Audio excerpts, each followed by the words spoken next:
All right. Jumping in here, making sure my sound is on. Hope everyone's having a good Monday. Yes, it is. All right. Very good. Very good. Welcome, people, as they trickle in for a boxing Q&A training huddle up. I was doing these every 2 weeks pretty consistently. I'm going to get back to doing them maybe every 2 weeks, maybe once a month, just to make it special.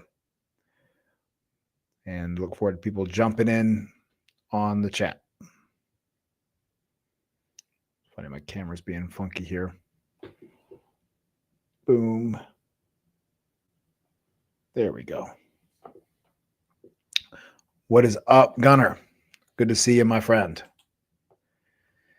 I'll have you know that you inspired me to get on this again. So you emailed me saying, you still doing those? I was like, I literally had forgotten about them in a sense. Got so busy with other things. What is up, Rusty? Good to see you back here as well. I got Miguel Cotto versus Torres playing here in the background. Miguel Cotto is a guy that when I was boxing, he was getting pretty known, and I enjoyed watching him a lot. My father and I enjoyed watching him a lot because he's a power puncher, and he kept his chin down, and he's 5'8". He's about the same height as me, and yeah, like him a lot. How do you? Okay, so here, Goofya rolling hot and heavy with a great question right off the rip, not wasting any time. How do you fight an opponent that has a high punch volume? Well, that depends on a few other things as well. I'm going to assume that they're the same dimensions as us, like similar dimensions, meaning same height. You're going to focus on still using your jab to nullify, to control their rhythm, because if you don't do that and don't interrupt them as they're punching, they'll just keep going. That's one thing. Then the second thing as well, and of course, I'm assuming you're asking over a few rounds, but regardless, whether it's a few rounds or 12 rounds, doing body shots as well to slow them down. So using the jab to interrupt their rhythm, to keep them busy, to control their head, because it's going to be hard for them to get off a good punch volume if you're snapping their head back with a good jab and moving with the jab, which will again make it harder for them to get off. And then we make some good body shots to tire them out, take away some of their volume. And then one more classic answer to that is obviously if you do a good job of moving, you're going to cut a lot of their volume down. But of course, all this changes depending what dimensions we're fighting, right? If we're fighting someone shorter than us, someone taller than us, then these things do change. Great question, Goofya. Great question. Where are you out of, man? Let me know. I know there's sometimes a delay on the chat here. By the way, 2Guys, great way to support. Buy me a cup of coffee. And also check out the Patreon page. I'm going to put a link in there just so you guys can see that. If you haven't joined there, it's totally free to join to be a member. But I also have a lot of cool stuff on there. I have a champion mindset program. Already a few people have gotten a lot of benefit from that. Then I have like a custom elite level program, all that other stuff. And oh man, big ups to Nico. I work with he and his dad. They're in Massachusetts, and he won his fight. Nico won his fight this weekend. Man, he looking real good. Looking real good. So big ups for Nico. All right. Now, let's see here. Gunner, any tips on getting inside on a taller guy who's pretty effective with a jab? Great question. So one thing is the classic thing I talk about is catching that first jab that they throw. And as that hand comes back, because it will come back to some degree, we follow it in. Make sense? So you catch that jab, follow it in as they come in. That's a good basic one. And then also that classic thing. I was watching Andre Ward and Roy Jones Jr. talk about. Roy Jones mentioned Dwight Mamakwai, and Dwight Mamakwai is one of the fighters that I watched some of the most when I boxed. Great short guy counterpuncher. But remembering that when the tall guy leads with the punch, that's an opportunity for us to throw a punch, to follow it back in, or to counter because it's an opening created. But that's one of the best ways. Then, of course, the classic one is head movement. Head movement can slide to the effective jab when done in conjunction with hand defense and feints and your own jab. Took your advice you gave me a while ago about practicing southpaw when I'm exhausted. Cool. How did it? Oh, exhausted. Yep. Definitely felt more comfortable. Cool. Worked more comfortable in southpaw now. Awesome. Hey man, you're just like me, serial master. I typo my face off all the time, so no worries on the typos. But yeah, happy to hear. Happy to hear becoming more versatile. I love it. 'Cause I remember the conversation we had about you saying you didn't feel comfortable. Man, Gunner, thank you for that $10 cup of coffee, guys. I appreciate it so much, Gunner. Gunner, you're all the way across the nation on the West Coast, right? But yeah, thank you for that. Again, anyone else want to support, really appreciate it. But yeah, very happy to hear Serial Master incorporating some southpaw into your game. Congrats on that. Also, guys, enjoy this fight right here as it gets going, because if you haven't watched Miguel Cotto much, Miguel Cotto is pretty freaking awesome. Big fan. Well, as I say, I'm not really a fan of boxing much anymore. Student of boxing, yes.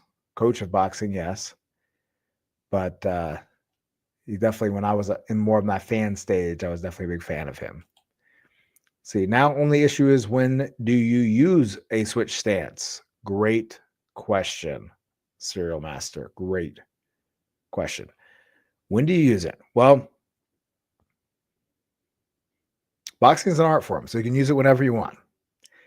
Now, a couple ways that I have helped my boxers use it is for a quick entry or a quick exit. All right. And this one guy, this one boxer that came down to me from Rhode Island, and he did a real good job of doing this little sneaky thing, and I stole it from him. Right. I learned just as much from my guys as they learned from me. Little do they know. And he would cross, he was orthodox, he would cross over with a right hand, turn it into a southpaw jab, and then turn that into a lead hook. So he'd cross over with the right hand to get more range on the right hand, and step in with a lead hook. It's a great way to attack. And also, it's a great way to create an exit. You're in tight on someone. Let's say you're just orthodox, because you're orthodox. You swing your left leg behind you, swing it behind you, make a little bit of space, left uppercut, right hook, something like that, to make space. And the last of the three that I like, is to cut angles. That's when you use it. Because if you're okay mixing up your stances, you're able to now cut more angles, like a wide variety of angles. Very good. Watch Miguel Cotto here. Beautiful chin down. Good jab defense, good fundamentals. As Emmanuel Stewart said, he was a great boxer as an amateur. Then as a pro, he learned how to really punch really super hard. Great fighter right here. Let's see here. And great question, Serial Master. Rusty. How's the weather there? It's hot as hell here and have to do road work early. Yes, absolutely. Since I'm lazy about getting up early, or I just not the most early, I stay up late doing all the stuff that I do. I like to run on trails. So you get some tree coverage, and that helps a lot when it's hot as hell. So that's what I tend to default towards the summertime, because most of the time when I run, it's going to be 2 o'clock, 3 o'clock in the afternoon, or 4 o'clock, 5 o'clock. And I get that good canopy cover. Yes, it's hot. Might not be as hot as where you are. Where are you at again?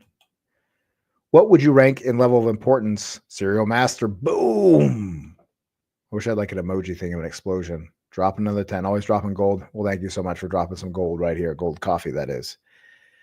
Okay. What would you rank? Ooh, Cotto just dropped him with a left hook, I believe. I wasn't watching. Let's watch it. Tried the left hook. It's also, my left hook, my favorite punch. So he's really turning on that left hook. Does he get it? A 3-1, right?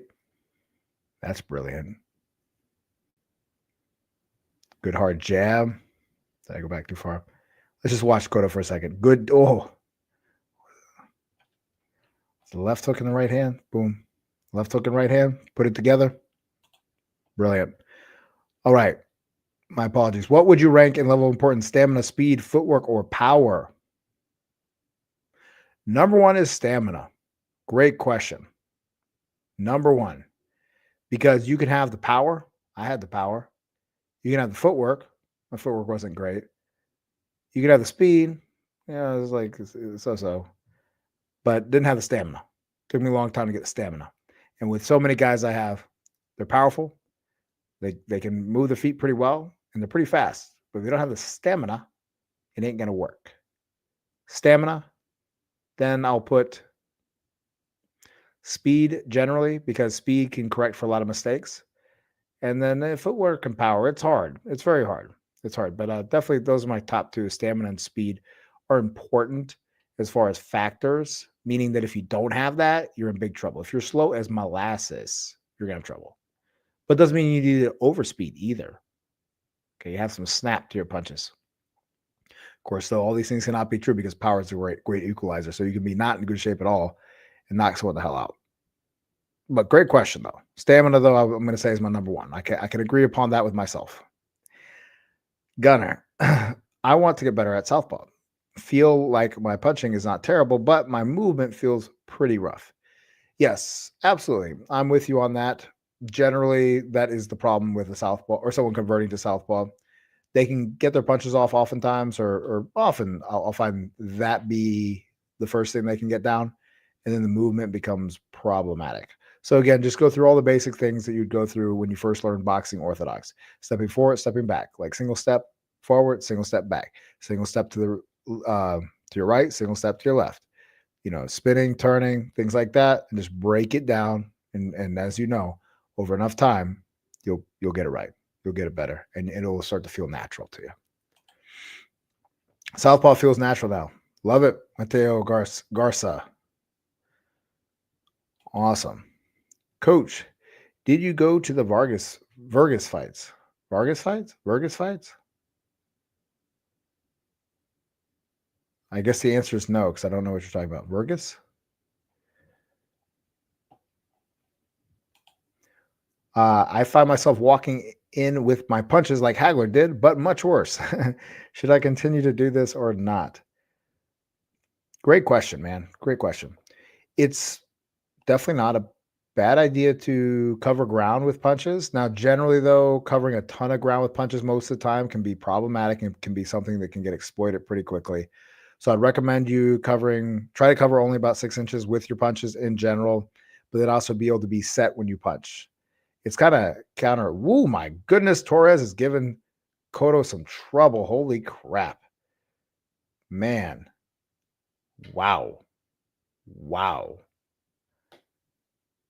I didn't remember this fight, but it's a great fight. I'm happy I pulled it on. It was listed under classic boxing. Love it.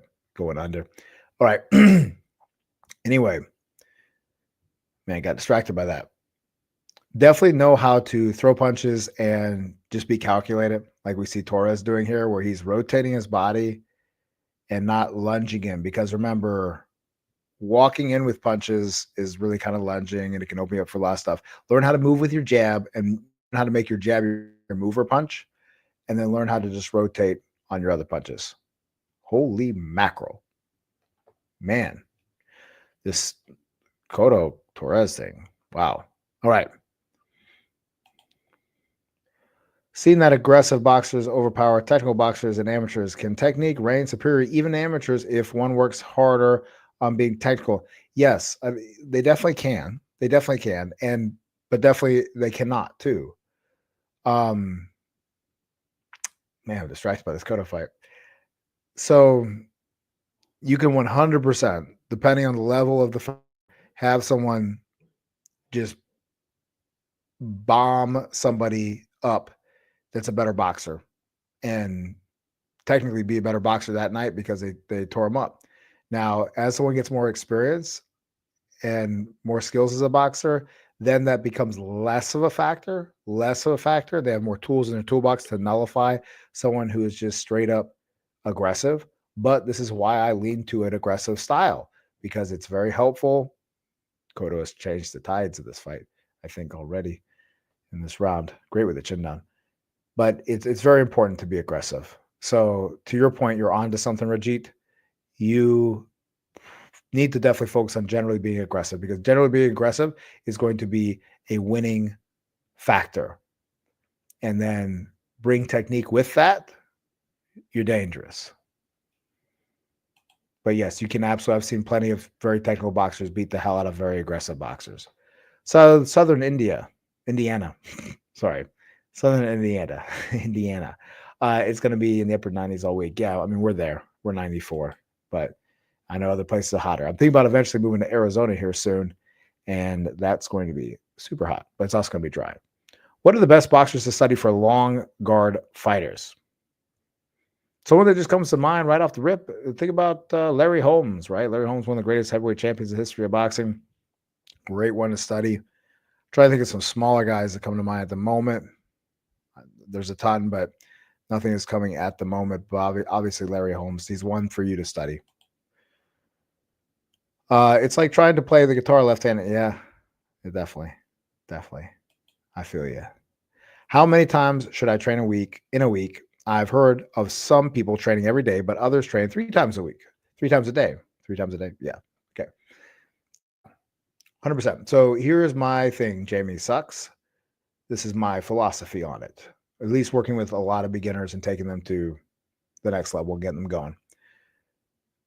I'm assuming you don't have a lot of boxing experience and you haven't been training for many, many years, right? So assuming that's the case, then you should train a few days a week, meaning like 3 to 4 days a week. Give yourself adequate rest in between. And I just turned into Mike Tyson there for a second.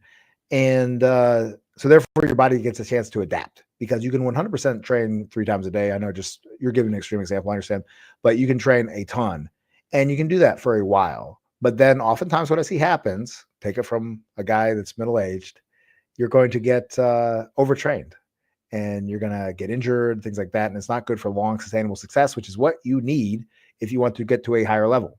Now, over time, as your body gets adapted to it, then your volume can increase massively. With your favorite fighter, a lot of those guys, it's either one of two things. One is if it's someone newer to boxing and they train a ton and they're successful, meaning newer, like 5 years in the game and they train a ton, they're just a freak and they just, that's good. And you might be that person. I'm not saying you're not, but the odds that you are is not probable. And then the other type of person like that is someone who's been boxing for decades. Decades. They've been boxing since they're 8 years old, 10 years old, and now they're 20, 25, 30. Okay? Their body's adapted to it. So therefore they can do a lot more of it. Same thing with think about bodybuilders too. They train with so much volume. One is they're taking a lot of drugs, but two is they've also been doing it a long time to build up that physique to that level. I know I just compared boxing training to bodybuilding. Like, what the hell am I talking about? But I think you get my point. So go for quality over quantity, specifically to start off. Quality over quantity. And that includes if you train a little bit every day, like just a little bit every day. Don't go balls to the wall, just slam yourself in the ground every single day. If you're going to do that such type of training, do it a few days a week. The Vegas fights. Nah. I've not been to a Vegas fight. I've been to fights in Texas, fights all over the East Coast, Florida. Yeah, I just haven't been to a Vegas fight. How do you get more power in uppercuts and the left hook? I've noticed they don't feel like they're on the same level as my straight punches. How do you get more power uppercuts and the left hook? That's interesting, Rusty, because man, most people with their hooks, they feel a lot of power. Uppercuts can be a hard thing for some people to generate power.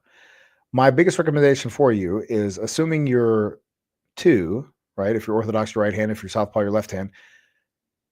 Throw your uppercut the same way as that. Because I assume we're talking about maybe a rear uppercut, but maybe talking about your lead uppercut. But anyway, let's just assume that we're talking about the rear uppercut. Try to rotate your body in the exact same fashion you would with a straight 2. Okay. But then you drop, stay loose with the arm, but you drop the arm just a little bit so it goes under, and then just loosen, snap, and grab right when you hit and follow through. That's a big thing I have to work on with a lot of people. People that come to me that have boxing experience that maybe need to get more power on their shots, is the intention needs If you miss that punch, you need to go up like Rocky Marciano would to the point where that arm goes all the way up high, like super high, to the point where you hit your own self with your bicep. And the same thing goes with your left hook. Look at Cotto throw his obviously he's a great at the left hook, but if you watched earlier, let's go back before he wrestles the guy down. Okay, well there's an example right there. So you can count on Cotto to see how much he followed through with that hook, and it wasn't even his biggest hook that he just threw, and he followed through a lot with it. That one landed, so there wasn't an actual big follow through we saw, but that's how he generates that force. Is there's the intentionality to follow through. You have to rotate that body hard through the target, and what I have found, what my dad found, what Chuck Bodak found, one of the best ways to develop that power is to do shadow boxing. And you see how Torres followed through hard with those hooks. That's why he rocked Cotto early. Watch Torres. See that? See how much he followed through? Do you follow through that much when you shadow box? If you do, then your hooks are going to get better. And if you don't, then they won't. So let me know if you do. Great question. I got to catch up here in the chats, guys. You guys are rocking and rolling. By the way, if you're enjoying this, make sure you support whatever.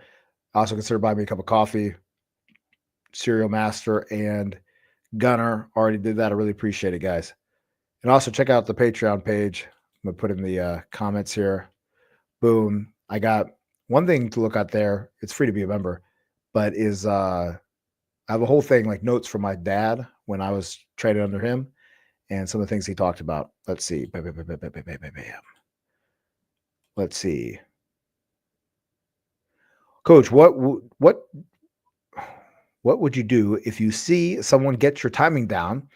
I like feinting, changing paces, and circling around. Yeah, definitely feinting changes it. Also, literally change the timing of your combination and punches. So sometimes you'll be amazed how you can throw something slow and you'll hit somebody with it because they expected it at a certain speed. It's remarkable. And that's true for a lot of martial arts. Like I've noticed that with me screwing around through jiu-jitsu over the past few months. Like I'll go try to take down somebody. I try to go fast. They can see it. But if I just go slow, they almost don't think I'm doing anything. Same thing goes with the punch. You can stick out a jab, left hook, whatever, right hand, and do it in such a fashion that they don't even think you're throwing. So yeah, you got the answers. What's the most efficient way to defend multiple jabs? Well, I'm going to stick with what, in my opinion, in my experience, the most efficient way to defend one jab, which is to catch it. And you see most great pro fighters, they mix in catching jabs. Very important. Now, if that's all you do, it's going to be problematic because you need at least 4 or 5 ways to defend every single punch. And if you don't, then you're open for easy counters and easy setups. All right. But have your default. I recommend your foundation is to be able to just catch it. It's the same thing with the double, triple jab. Catch, catch, catch. Work on defending it. Will we get a video on the straight right? Yes. I've been shadowboxing more and recording myself to tune mine up. I feel like it's the most difficult punch to learn to throw properly. Yes. Well, man, all these punches are difficult to learn properly. And so I'm happy that you're on this journey. Look at that great double jab by Cotto. And yeah, the next video I have coming out is about the left hook. It should premiere Friday. And I'm really excited for that one. And then after that, I believe I'm going to talk about the straight right hand. I'm fighting Assad. I'm fighting with someone who is 30 pounds more than me, but has no fights. What would you say would be the keys to victory if I have 8 smoker boxing fights if I'm fighting this Saturday? Well, we assume that he's probably going to get tired. So again, I'm going to assume a lot here because I don't know how big or short or tall you are or whatever you are, but probably jabbing and moving a little bit with your jab is probably going to be smart. Don't throw your jab too close because it's easy to get hit off of it.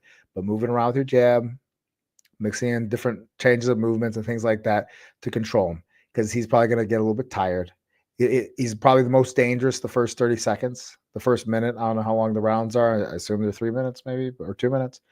And but yeah, let's focus on using the jab, establishing the jab, moving around. Chances are he can't stop jab very well, specifically a lot of jabs, and let him tire himself out. All right. Once he tires himself out, then he can do anything you want to do, perhaps. Just stay smart.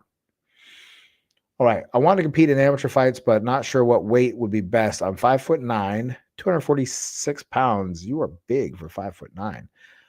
My goal is to drop to 180. Sounds more reasonable, but my coach says that's still too heavy. 5'9", 180.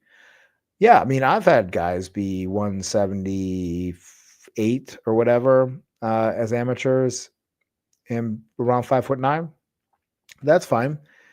Let's just, this is what if I was your coach there, Brian, focus on slowly bringing the weight down. So now you set a new baseline. If you lose, there's Joel Diaz. My dad knew him real well. Again, the cut man. Slowly bring that weight down so that therefore it will stay down. If you cut it fast, it will come back fast and won't be sustainable. Slowly do that. Do that by tracking your calories and of course exercising, and shoot for about 1 or 2 pounds per week on average. If you're losing more than that, you're losing too fast. Do that over time. I've had plenty of guys your weight fight very comfortable at 165, and you can do it with time. Let's see what the baseline becomes, but you might find out it ends up being 165, but it'll be a process.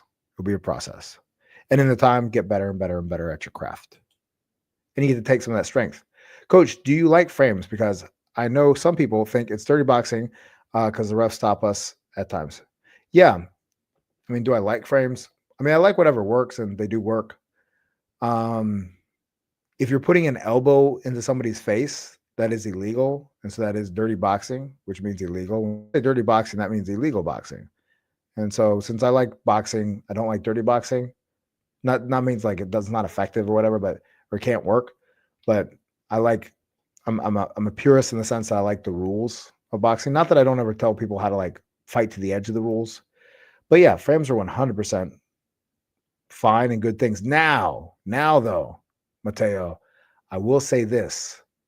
I have seen some people do frames, but disregard the basics.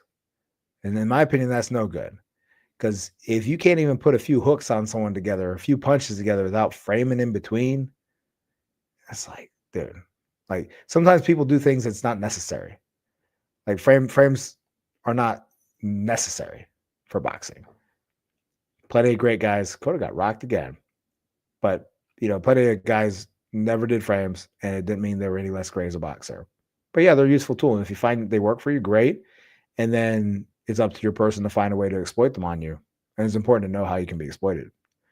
I've never seemed to get aggressive, angry, any way to harness some of that aggression. By nature, I'm not aggressive, so try to become more and more technical. But can I learn aggression, Coach? Yes, you absolutely can.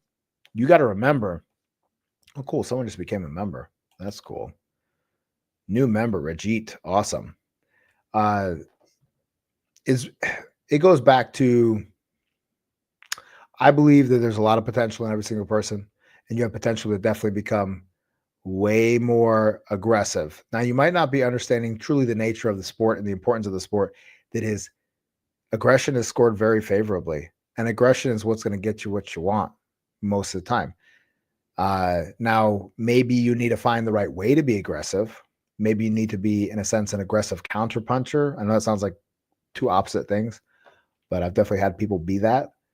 Or maybe you need to find a punch to be aggressive with, meaning be aggressive with your jab, be dominant with your jab. But it's a thing that comes with time, but sometimes it takes for us to get beat the hell out of. Maybe you need to get in there with people that are going to beat the living crap out of you to force aggression out of you and force you to either sink or swim. Because if someone's trying to kill you and take your life away from you, the instinct to survive is going to come in, and that's aggression. Let me know if that helps. Okay. Great question, Rajit. Oh, yeah. Patreon page. Check that out, guys. I really like using the rear uppercut and have had a little success with it, with people tucking into their guard, especially. Yep. How do I set up the lead? I've never seen to find an opportunity for it. Oh, great question. So there's one boxer I'm working with. They train up in New York. They came down to me recently, and they've been incorporating it and been finding a lot of home for it. Really, where you would put the left hook is when you throw the left uppercut. It's really awesome. 1, 2, 5, right? 5 is what I call left uppercut. 1-2-5 splits right up the middle, especially after 1-2-3 or when people expect a 1-2-3. That's when you mix in. So really, anytime you want to throw a left hook, mix in a left uppercut, and you're probably going to hit people with it. Also, a great left uppercutter, who we just saw by Torres there. Let me go back. Good. Could that be any more serendipitous? Boom. Look at that, guys. Man, thank you, Torres. Right hand, left uppercut. So see, the same place he would have thrown a left hook. And don't you guys love just like getting like a fight study in while we do the Q&A? Boom. So see right here, Cotto was ready for the hook. So right where he would have thrown the left hook, perhaps, Torres, he does the left uppercut. Comes back with a left hook, 5-3. Love that combo. All right. Hope that answers your question there, Gunnar. Do you ever have orthodox boxers with pain in their lead knee? Yes. Any idea what causes it or how to prevent it? Man, I tell you, things come up with that. Knee instability, knee weaknesses, things like that. Single leg squats, like on a box, can be helpful to build up the stability in it. Around the world exercises, look that up, where you stand on one leg and bend over and touch different points around a circle. All things like that can help with that. But it's something that comes up. Sorry, I can't give you a more detailed answer with that one, but that's my general advice. Why do people say to circle away from the power side like YouTube space? I feel like there's nothing to hit. I get the risk of running into it too. Serial Master, I'm sorry, I had a little trouble comprehending the master. But why do people say circle away from the power side? Yeah. Because it's just a stupid thing that comes out, like, again, going back to fighter the other day, talking about how a good fighter, talking about how he likes to go to the lead side to draw that hand out because he knows someone's going to try to shoot it, and therefore he knows where he gets the counter, right? And then also, which way do you slip? You slip, in a sense, into the punch, if that makes sense. You slip to the outside of the punch would be into the punch, but you can run into the right hands, things like that. But again, you're assuming a lot when you assume that someone is a powerful right hand puncher. Now, the times that I do utilize this technique and knowledge and strategy and idea is if my person is getting nailed by right hands and I feel like they don't have other solutions for it, then I'm like, hey, move to your right. Let's see. Do you think Terrence Crawford is too small for Canelo? I think Crawford has the skills to pay the bills. He definitely has the skills to pay the bills. There's no denying that, Mateo. Absolutely, you're spot on. He looks pretty big. Like, it looks like he filled out really well. So I'm questioning the size issue as well. I'm definitely leaning to Crawford, but I wouldn't bet the bank either way on it. How do you rank neck exercises, strengthening when it comes to absorbing punches? Does it help to a good degree, Coach? Yes, it does. It does. Definitely does. Number one is ring experience, because the punch that hurts you now is not going to hurt you so much later as you get more used to the disrupting and painful experience of getting punched. But then the chin down is the next thing, and then neck strength is the third thing. What's the proper way to anticipate punches? When I try to catch and shoot, I get caught off guard by a punch I should have seen coming. Well, I'm going to assume, again, a lot of these are assumptions, like kind of just off the cuff assumptions from my experience, but I'm going to assume that your timing of your counter is probably a little too slow, which doesn't mean you need to throw your punch faster. It just means the timing when you throw it needs to be a little bit quicker in between the timings of the punches. So I was just working this today with somebody where they were countering a jab, and their counters were very too much time from the punch to their counter. They tightened it up, and they were catching someone with 16 fights, 14 fights, something like that. And this person has one fight. This person's 0-1, but they're catching, two of my guys, one of them's 0-1, one of them has 14 or so fights. Just working that today. So that's probably the problem. But then as you throw your counter punch, try to bring your head offline a little bit. Like when you shoot your right hand, slip your head to the right side a little bit, as you see Cotto just did. See, again, thank you, Torres and Cotto, for doing all these demonstrations. Isn't that crazy how we see a lot of things exactly as I'm talking about in a fight? It's almost like we're talking about real boxing here, guys. Now here, okay, so let's go back here. Boom, boom, boom. Oops, went too far. Forgive me for that. Okay, so if you watch here, boom. So you see where Koto's head is right there? Okay, it's right where the eye is on that logo. Now, as he shoots that right hand, look where the head went to. It's no more on the eye of the logo on the floor below him. So therefore, his head came offline with his right hand. So therefore, if a counter came at that time, he probably wouldn't get hit by it. We keep this playing. All right. Let's see. Rajit became a member. Awesome. I'm 135, and my opponent is supposed to come in at 160. Do you think I can knock him out in 2 minutes and 3 rounds? Yeah, it's probably not going to be until the third. I mean, depending, he might just be a total wimp ass, but it's possible. Now, don't go for the knockout, though, champ. Go for good boxing, jabbing, and then let the knockout come. That is an adage which I'll agree with 100%. It is a common saying in boxing, and I agree with it 100%. Box in a fashion that allows for it to come, if it does come, but it might not come. Don't try to force it. All right. Coach, Coach, I am in completely different place in USA. 0 boxing gyms around me. Oh, damn, Joseph. Man, where are you at? What happened? Watched the power jab video the other day. Thought I had a good whip, but started a little backhand. Really helps. Can I apply this to straight rights as well? Yes, to a degree. You watch guys like Muhammad Ali, they did this as well. Man, I'm happy to hear it there, Gunner. Man, let's crush people with that jab. So happy. Should I be fighting close to my walk-around weight? Naturally, I'm underweight, but my coach thinks I should stay the same weight. I'm 6'1". Man, you're uber tall. I hope you're not saying you need to get lighter. But yes, you should fight around your walk-around weight, 130. And, you might mature. I don't know how old you are, but you might mature up and end up being a 147. But 6'1", 130 pounds, dude, let's crush some people. Everyone wants what they're not, right? Everybody wants what they're not. Guys like you, forgive me if you're not saying this, but typically tall guys like you that are skinny, they want to be like stocky. And then guys that are more stocky, they're like, man, if I was tall and long and lanky, be a different story. So you have a gift of reach, and your job can be theoretically pretty easy at that weight. All right. I've seen Dean's videos and see your videos. You see your fighters fight.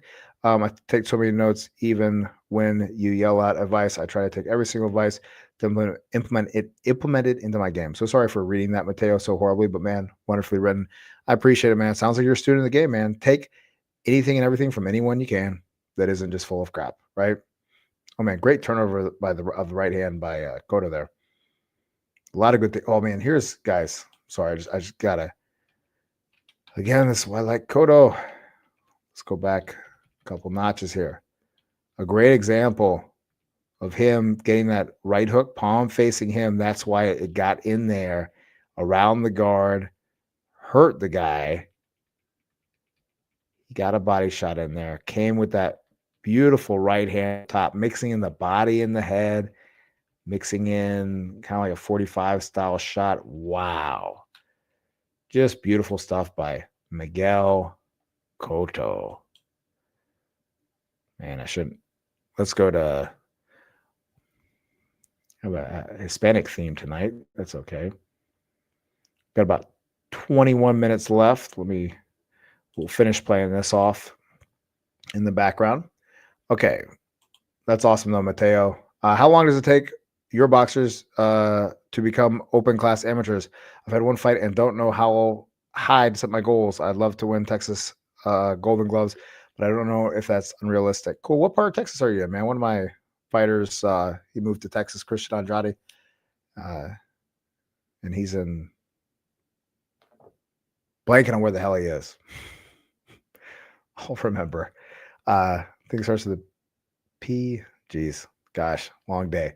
Anyway, well, man, it really just depends on how much fights you get. I mean, nowadays you can go open, I guess. I think whenever, doesn't matter anymore, but it used to be minimum 10, minimum 5, maximum 10. So really, in my book, it's like until you get to 10. I've never turned anyone open before 10. Unless it was just like in order to get a fight, they fought an open fight like at 8, something like that. But yeah, you just definitely want that experience before you go, because it's not like a race to see how fast you can be open. Focus on just the process of beating people and progressing. Let me know if that helps. I'm 5'8", 152 pounds. This is my walk around weight. Do I need to cut weight, or is this okay? This is totally fine. It's totally fine. I box 165. Had plenty of people that are around that size box 165. So that's bigger than 152. You're fine. You're fine. And most guys, like, you're in that welterweight ballpark. A lot of guys around that ballpark are 5'8". Totally normal, dude. You can be very good. Floyd Mayweather boxed as high as 152 or 154, I think, even as a pro, and he's 5'8" as well. Out there question, but have you seen Hema sparring cool stuff? Not tracking, my friend. I'm sorry, I'm not tracking. That is out there because I have no idea what you're talking about. If you don't mind, ask it another way. I'll try to catch up to it. I'm 6'1", 100. Wow, you're tall. I also want to be shorter. Yep, you always want what you don't have. Dude, embrace the beautiful thing you have. You can murder people on the outside. You're so fortunate. Yeah, they canceled my job near Philly. I'm in Idaho. Oh my gosh, Joseph. Well, hey, Joseph, if you're in a position where you can do it, maybe jump on like the custom elite program. You missed the 6-week thing that I started. I only let 10 people do it. And man, everyone's been crushing it. It's been so awesome to see everyone progress with that program already, only 8 days into it. But it's been freaking killer. And maybe someone that is in that right now that's in the chat can vouch for that. But, I've worked with a lot of people on the elite level program. Like I just said, this one guy, Chris, and his son, Nico, just had a great win in Massachusetts, and then work with a couple of brothers out in Australia. They're doing really well, and a few other people, a few other parts of the world. And so consider that. Just want to say I've got so much better in boxing. Just want to say I've got so much better. Didn't hit the bag for a long time. Got 100 times more loose, and footwork got better. That's awesome because, yeah, the bag can hold you back in a lot of ways. North Texas, working near Dallas area. Gotcha. El Paso, I think, is where my guy is right now. I met Marquez in my old gym because he lives near me in South Texas. That's awesome. He said hey to me the same day I was one of your videos. Oh, that's awesome. That's awesome. Very cool. I didn't get a chance to meet Marquez ever, but when I was in Mexico, it was after I had my neck injury. My dad went with some of the guys at the Hernandez boxing gym down to Nacho Berenstein's gym in Mexico City. Met Marquez. I guess Marquez speaks total English, which is funny because you never hear him speak English and in the interviews, anything like that. I've been training for 7 years-ish, but my fitness has always been quite bad. Just don't know if being underweight is my problem. But if I fight these 5'6" guys, I laugh my ass off. They won't touch me. Yes, true. I mean, definitely get yourself checked out for any health issues. Make sure you eat enough protein and get enough calories in general. Fitness has always been quite bad. Yeah, I mean, you may have some underlying issue, my friend, so you need to watch out for that. For instance, when I was 16 years old, I was about 125 pounds at 5'8", and it's because I had Lyme disease. So, I'd hate if you had some serious underlying issue. You should watch out for that. What do you think? How much weeks I need to compete again after not having any action for 4 months? Remind me, how many fights do you have, Joseph? That plays a little bit into what my theory would be. HEMA is European historical fencing. Huh. Well, I'll check it out. HEMA. Interesting. Man, soon I'll get American card in 2 weeks. Then I'll get on if I can. Cool. Awesome, brother. Do you think mitt work is necessarily crucial in a boxing routine, or is shadowboxing sparring and heavy bag enough? Oh, man. Andy, you just came in with the bomb question. Bomb diggity, sir. Thank you, sir. So such a great question. Oh, my gosh. Awesome, dude. So excited to work with you, Gunner. Love it, brother. Take a note from Gunner, man. This guy's freaking badass. I've watched him progress so much with sparring over quite a while. You know, I started like doing some stuff together, Gunner, like maybe in the fall. Really love it, man. Good student and good guy. He's actually gonna try to come out here to where I am, and it just didn't materialize. Uh, so, dude, Andy, great question. What do you guys think? What do you guys think? Put it in the comments below. What do you think? Andy, like, it's a great question. I'm not trying to call you out or anything at all. It's all with love. But I'd love to see what people have to say about this. No, I don't have any videos, man. It's funny. So my dad, was like 65 or so when I was boxing, and I was practically a 65-year-old in a 17, 18-year-old's body. And we didn't have freaking cameras or anything, barely any pictures. I have like a couple pictures of he and I in our basement with a makeshift boxing ring. And I think I have a couple videos that were taken of me sparring, and like that's it. Just really just nothing, man. And I don't even have those anymore. But yeah, if you guys don't mind, I would love to hear. I know there's like a delay. What do you guys think about is mitt work necessary or crucial in a boxing's routine, or is shadow boxing, sparring, and heavy bag enough? Mateo says, I don't think mitts matter as much. Maybe for reaction, it can help with reaction. Like, for example, 1-2, some coaches put the mitts apart. I believe it should be all in the same mitt. Man, I like you, Mateo. You're a good guy, man. You're a sharp guy.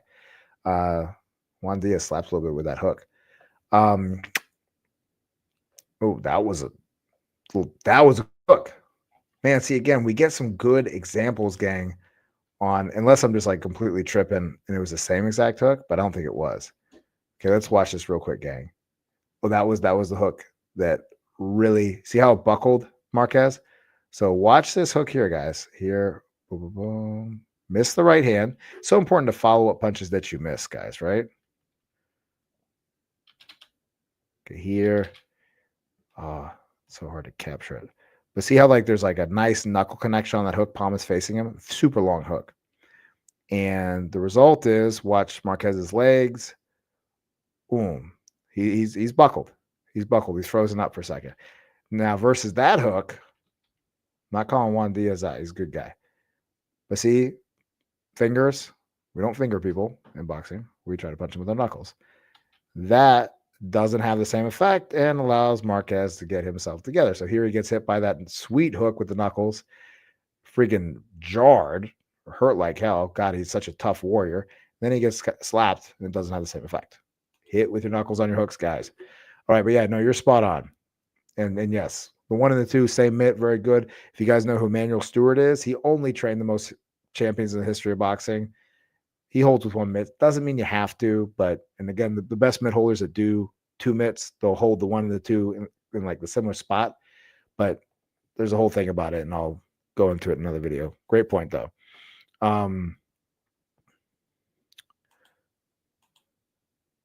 Okay, so Andy, I think it helps develop. Yes, it does help develop accuracy, but I feel like everything it covers, sparring already covers absolutely and more. Yes, and people are handicapped by mitt work. They feel like mitt work is, and also it can change. It can screw up your aim a little bit, but yes, it can help with accuracy. But no, all the other stuff, like you said, way more essential. Don't get caught in the rut feeling like you got to do mitt work. We got about 11 minutes left, guys. It's been a great night, guys. I've been love being back in the saddle again with y'all. All right. How a good coach, it might matter. Yeah. No, yeah, absolutely. It's a 100%. So to your point, I use mitts as a coaching tool, right? I use it to test the defense, to test different counters out for guys, to help them strategize and all those things, and that's where that stuff really comes into play. Really comes into play. But by the way, Gunner, Marquez, great white guy to watch the utilization of the left uppercut. We just saw him do some. But nothing is necessary. Yes, true. Nothing is necessary minus like sparring and shadow boxing. And again, you can get away without shadow boxing and just do a lot of sparring.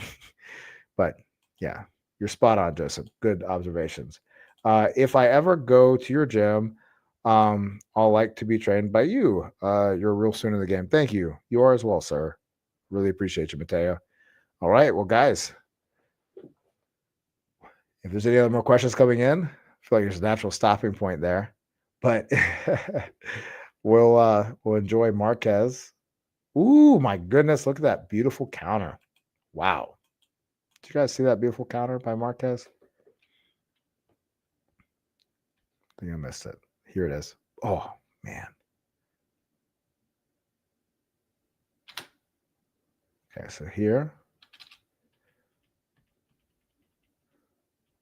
Okay, so Juan shoots the jab, hard jab, great slip. And what I love about it's a slip and delay, right? So, but it's so damn fast. But he slips and there's no punch for that moment. Then afterwards, there's a trailing, very hard, hitting with the knuckles, right hand that he turns over. And remember, he knocked out Pacquiao with a similar punch, the slip in the right hand punch. And look at that connection. Hits it like that, turns it over, pops the elbow up. That is a good quality punch, guys. Good quality punch. Let's go back. Watch it here. Slip, boom. And see, and that's that little hair difference in timing, guys. He slips.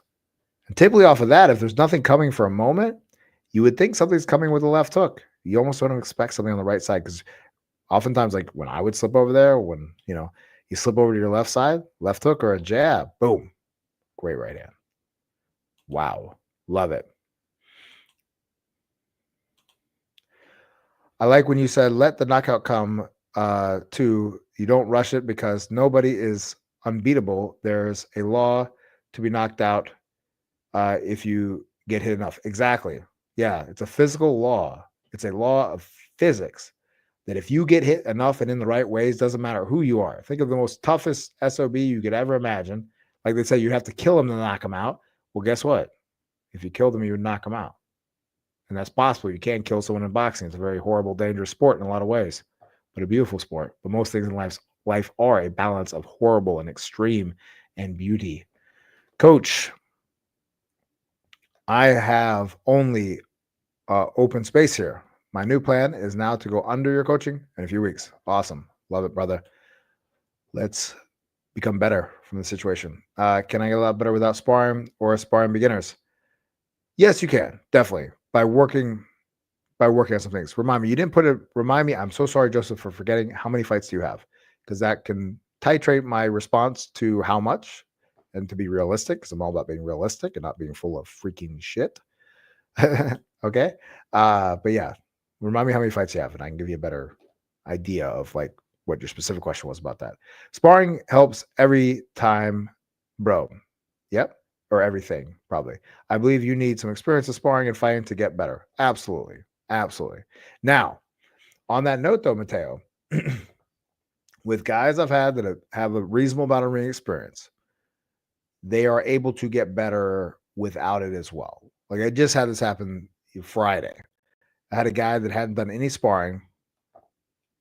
Joseph, you have 15 fights? Okay, cool. Then I can tell you a straight up answer that applies exactly to this question here, Mateo, or this comment, Mateo. What I've noticed is that guys that don't have a lot of fights or a lot of experience at all, like meaning way less than 15, they have like 0 fights or none. 0 is the same thing as none. Very few. Then they really need that ring time.